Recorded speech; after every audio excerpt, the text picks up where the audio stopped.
Car wash foam cannons are supposed to be for people who already own a pressure washer and want to justify the accessory. The Chemical Guy's TORQ Foam Blaster 6 cannon mostly ignores that crowd. It solves a problem the obvious options don't.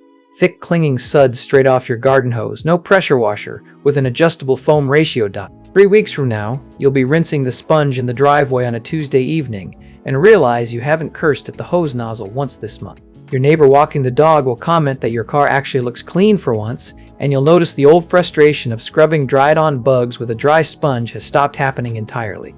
Engineers face a tension in this category: maximum foam volume versus the water pressure needed to generate it.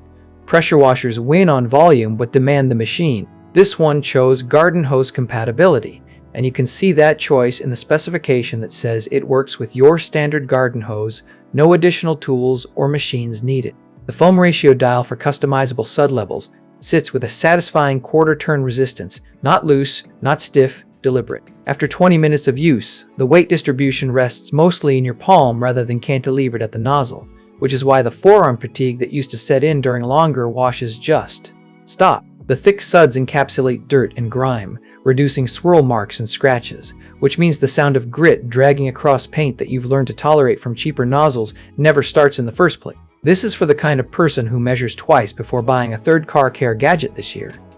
Here is who this is not for: anyone who washes multiple vehicles daily and needs industrial duty cycle tolerance or replaceable wear parts. That person should look for a unit rated for continuous operation and modular component replacement. If your actual problem is weekend cleanup without hauling equipment, the limitation is irrelevant and you are not paying for capability you will never use. This is what the channel does: one product examined properly, regularly. The manufacturer's own bullets emphasize customization and accessibility over raw power, which tells you they are chasing the homeowner who wants professional results without professional gear. What they never mention is flow rate in gallons per minute, which in this category usually means the spec wasn't strong enough to lead with. The link is in the description so you can check what it is sitting at right now and decide if the